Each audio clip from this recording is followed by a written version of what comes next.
Buonasera a tutti amici e bentornati di nuovo nel nostro canale di mobilità elettrica sostenibile. In questo momento siamo in fase di rilascio al lago. Vi voglio spiegare davvero quello che è successo la settimana scorsa, perché è un qualcosa di fondamentale, veramente fondamentale, svelato da quello che è Carlos Tavares, il CEO del gruppo Stellantis, che poi la fusione del gruppo PSA con FCA, quindi Fiat e affini.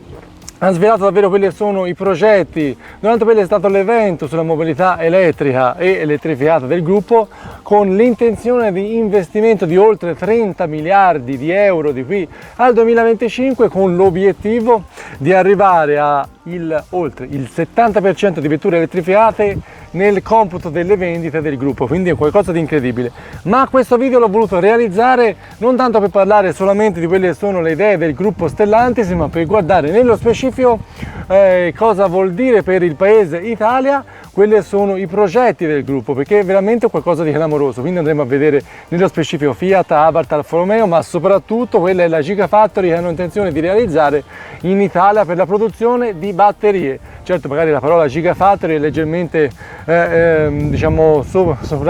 soprautilizzata un po' da tutti quelli che sono i vari gruppi di vetture, non solo elettriche ma di vetture in generale. Comunque l'impianto è veramente mostro, possiamo così dire, che è già naturalmente presente nel bel paese. Quindi ora andremo a vedere davvero nello specifico le intenzioni del gruppo, le piattaforme che hanno intenzione di realizzare per la produzione di veicoli elettrici. Saranno 4, vi do già questo spoiler. Guarderemo davvero quelle sono le loro intenzioni, soprattutto nel bel paese. Andiamo a conoscere insieme le previsioni, le voglie, gli investimenti che hanno intenzione di fare quelli del gruppo Stellantis in Italia. Andiamo!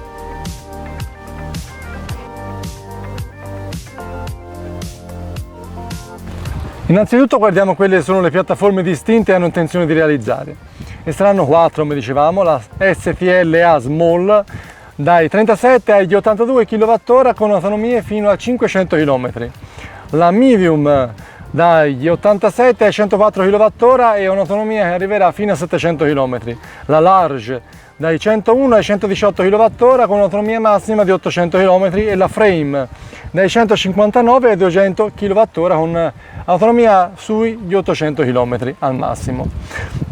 Cosa vogliono dire? La Large, per capirsi, sono per le vetture dai 4,7 metri ai 5,4 metri, la Frame per i pick-up, almeno se abbiamo visto un po' nello specifico come funziona.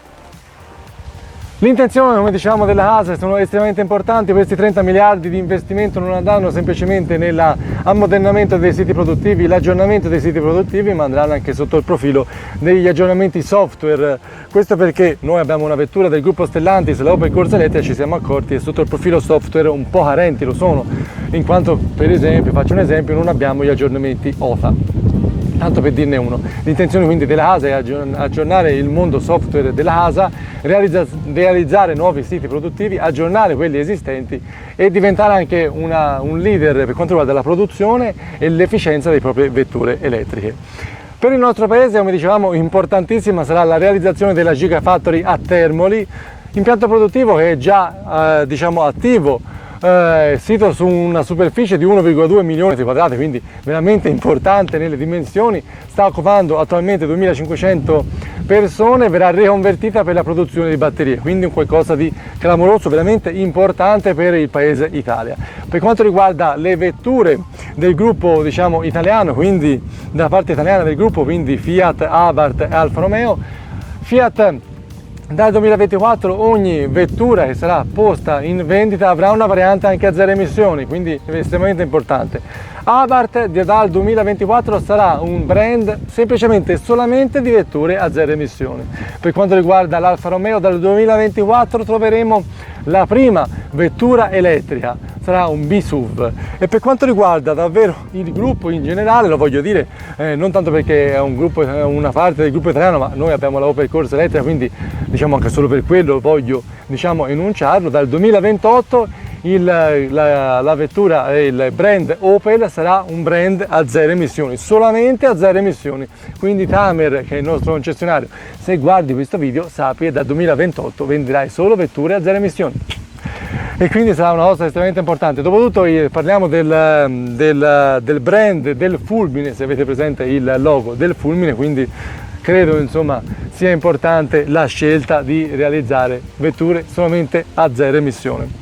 E quindi il gruppo Stellantis mi ha particolarmente colpito. Io personalmente sono innamorato della mia Opel Corsa, ma gli investimenti che vogliono fare sono estremamente importanti e spero davvero possano andare sempre per la maggiore e anche e soprattutto magari nel bel paese, quindi importantissimo, fondamentale la realizzazione della Gigafactory e speriamo davvero che la cosa possa andare a migliorare anche un po' per tutti i gruppi del brand. L'unica cosa, magari una piccola postilla leggermente polemica, mi sarebbe piaciuto, visto che il gruppo Fiat l'ha praticamente demolita, quella è la Lancia, un po' mi dispiace, io ho un collega che è estremamente appassionato di Lancia, ha tutte le Delta possibili e immaginabili dal 1200 praticamente ad ora. Lui ha 3 vetture Delta, Lancia Delta, la sua famiglia altrettanto perché praticamente sono lancisti a tutto tondo. Mi dispiace il fatto che non ci siano stati, diciamo, commenti particolari sul gruppo Lancia, speravo che magari con la fusione con i francesi ci fosse un minimo d'attenzione più per la Lancia. L'unica cosa che ho avuto modo di vedere alcune settimane or sono è l'intenzione di realizzare la Y a zero emissioni, però mi sarebbe piaciuto un rilancio un pochino più importante del brand Lancia, ma insomma intanto prendiamoci quello che è stato enunciato, che sono cose veramente importanti, estremamente importanti, soprattutto per il bel paese con la Gigafactory. Termine magari un po' esagerato nei termini e nei modi, un po' sopravvalutato, ma insomma la realizzazione di questo sito produttivo di batterie è estremamente importante e quindi sono veramente contento di enunciarvi questa cosa, perché quando ho avuto modo di vederlo la settimana scorsa mi ha dato un vero piacere dentro e quindi volevo condividerlo con voi.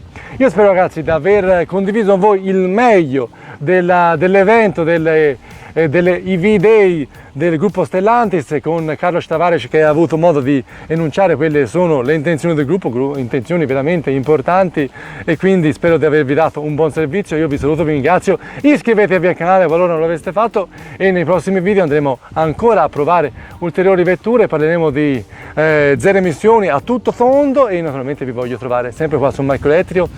Un bacione a tutti, sempre Forza Elettrica, alla prossima, ciao!